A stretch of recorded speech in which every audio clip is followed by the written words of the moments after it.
નમસ્કાર મારા વહાલા વિદ્યાર્થી મિત્રો, આજે વાત કરીશું ધોરણ 12 વિષય હિન્દીના દ્વિતીય પરીક્ષાના પેપર સોલ્યુશનની વિદ્યાર્થી મિત્રો સંપૂર્ણ આપણે ચર્ચા કરીશું। એ પહેલા ચેનલની અંદર પ્રથમ વખત આવ્યા છો તો મિત્રો ચેનલને સબસ્ક્રાઇબ કરી તમારા મિત્રો સુધી વિડીયો શેર કરવાનું ભૂલશો નહીં, જેથી કરીને તેઓ પણ આપણા વિડીયોને લાઇક આપી શકે। તમારે પણ હમણાં જ વિડીયો જે છે તેને લાઇક આપી દેવાની છે। વિદ્યાર્થી મિત્રો, હવે આપણે જોઈશું પેપર સોલ્યુશન।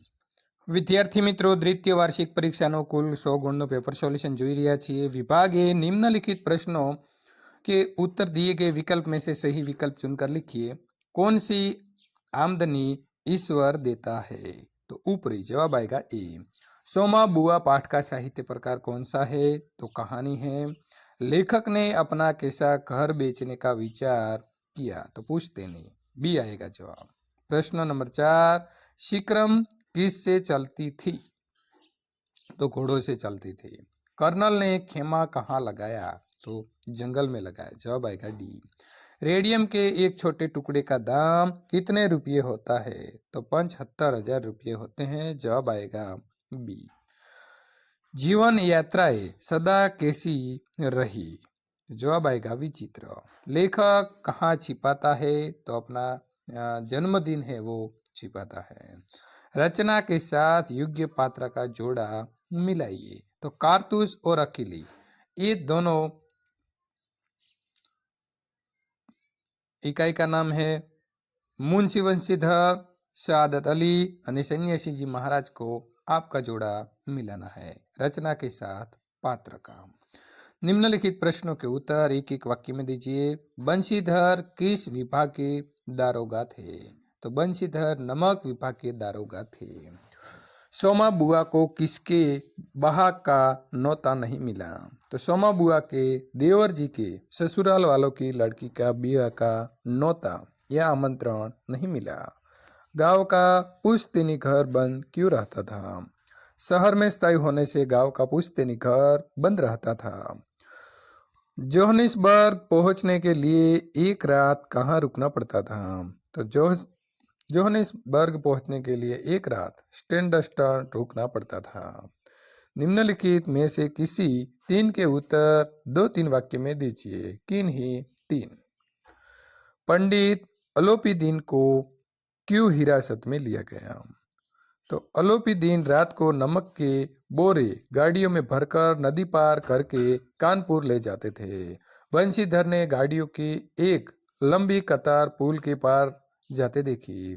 दोरागा ने गाड़ियों रोक दी और पंडित अलोपीदीन को हिरासत में भेज दिया। सोमा बुआ पिछले 20 साल से कैसा जीवन जीती थी? तो सोमा बुआ पिछले 20 साल से अकेले जीवन जीती थी। उसका पति तीर्थवासी हुआ था। वो हर साल में 1 मास घर पर आता था। उसका व्यवहार स्नेहहीन था, इसीलिए अकेली बुआ अपनी जिंदगी पास पड़ोस वालों के भरोसे काटती थी। लेखक ने पुराना घर बेच देने का विचार क्यों किया? तो लेखक का घर पुराना और जर्जरित हो गया था। चौमासे में पानी अंदर आता था। दीवार में दरारें पड़ी हुई थी। सब शहर में स्थायी होने के कारण लेखक ने पुराना घर बेच देने का विचार किया। चार्ल्स टाउन से जोहानिसबर्ग कैसे पहुंचा जाता था? तो चार्ल्स टाउन से जोहानिसबर्ग पहुंचने के लिए ट्रेन नहीं थी। घोड़ों की शिक्रम से चार्ल्स टाउन से जोहानिसबर्ग पहुंचा जाता था। वजीर अली ने अफसाने सुनकर कर्नल को रॉबिन हुड की क्यों याद आ गई? तो वजीर अली ने अफसाने सुनकर कर्नल को रॉबिन हुड की याद आती थी, क्योंकि उसको भी अंग्रेजों के खिलाफ नफरत थी। 5 महीने के में उसने अवध को अंग्रेजी असर से मुक्त करवाया था। निम्नलिखित प्रश्नों के किसी एक का उत्तर 7-8 वाक्य में लिखिए। पंडित अलोपीदीन ने वंशीधर को जायदाद का स्थायी मैनेजर क्यों नियुक्त किया था? अथवा सोमा बुआ ने संबंधी के वहां बिहार में जाने के लिए क्या क्या तैयारियां की थी? विभाग बी, निम्नलिखित प्रश्नों के उत्तर दिए गए विकल्प में से सही विकल्प चुनकर लिखिए।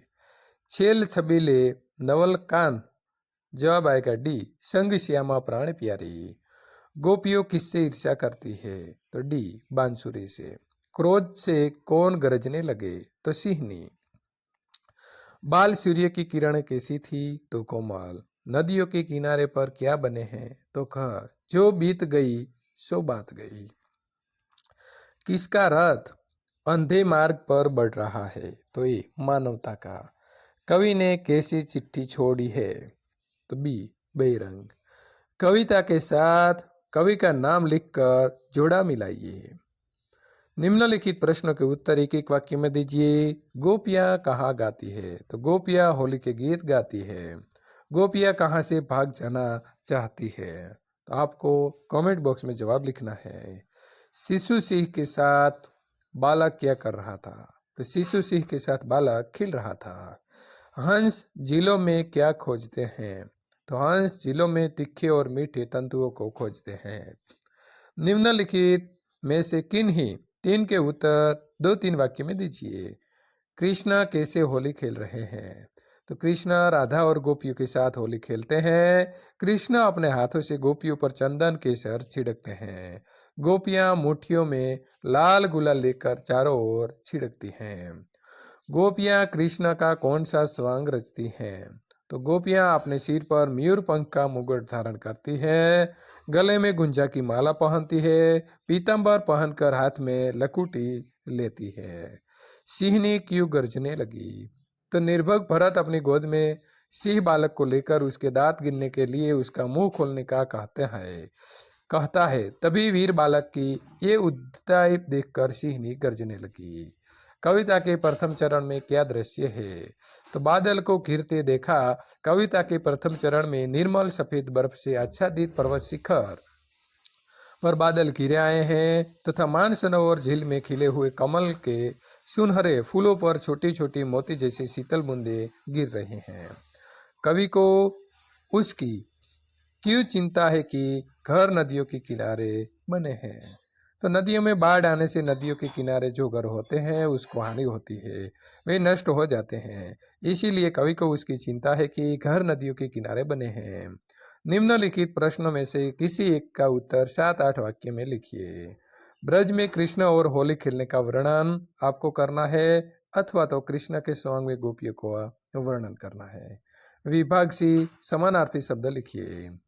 टीकरो तो मंजरी, कैलेंडर तो तिथि पत्रक। विलोम शब्द लिखिए। उजाला तो अंधेरा, ऊपर तो नीचे। निम्नलिखित शब्दों को तत्सम रूप लिखिए। अलूप तो अल्लू, ओष्ट तो ओट। निम्नलिखित शब्द में से प्रत्यय अलग कीजिए। चमार तो चमारेन, जुला तो जुलाहीन। निम्नलिखित शब्द समूह के लिए एक शब्द लिखिए। बरगद के पेड़ की ऊपर से नीचे तक फैली लड़िया। तो आपसे बरो। जहाँ 3 रास्ते मिलते हैं वहां का स्थान तिरहा। वाक्य को शुद्ध करके पुनः लिखिए। उसने एक फूल की माला खरीदी। तो उसने फूलों की एक माला खरीदी। निम्नलिखित कहावत का अर्थ लिखिए। होनहार बीरबान के होत चिकने पात। तो योग्य व्यक्ति के लक्षण बचपन से ही प्रकट होने लगते हैं। निम्नलिखित मुहावरे का अर्थ लिखकर वाक्य प्रयोग कीजिए। भूख से लड़ना तो जीने के लिए संघर्ष करना। प्रत्येक जीव को भूख से लड़ना पड़ता है। दबे पाव चलना तो जरा भी आहट के बिना चलना। शिकार को दबोचने चीता दबे पाव चलने लगा। प्रश्नों के जवाब आपको लिखना है। कश्मीर के पर्यटन स्थलों का नाम लिखना है। भारत में मुद्रण कला आरंभ कब और किसने की थी? उत्तर प्रदेश के ऐतिहासिक स्मारक। नागालैंड को भोजन, लोग और संस्कृति के बारे में लिखना है। विभाग डी निम्नलिखित पदांश को संदर्भ व्याख्या कीजिए। निम्नलिखित अपठित गद्यांश को पढ़कर 1/3 के सारांश में लिखिए। तो आप ऐसे 1/3 के भाग में लिख सकते हैं और उसको साथ उसका शीर्षक भी देना है। निम्नलिखित गद्यांश को पढ़कर पूछे गए प्रश्न के उत्तर लिखिए। तो आप ऐसे प्रश्न का जवाब लिख सकते हैं। विभागी निम्नलिखित रूपरेखा के आधार पर कहानी लिखकर उचित शीर्षक दीजिए। जैसे को तेस्या, ऐसे आपको शीर्षक दे सकते हैं। उसके बाद लगभग 250 शब्द में निबंध लिखिए। पुस्तक मित्रता, उसके बारे में ऐसे लिख सकते हैं और मेरा बचपन के बारे में भी आप लिख सकते हैं। अथवा मैं फिर से होना चाहता हूँ भगवान बेबी छोटा, तो वो भी आप ऐसे लिख सकते हैं। विद्यार्थी मित्रों, અહીં સંપૂર્ણ સોલ્યુશન પૂર્ણ થાય છે। જો તમને અમારો વિડીયો ગમતો હોય તો લાઈક કરી તમારા મિત્રો સુધી શેર કરવાનું ભૂલશો નહીં।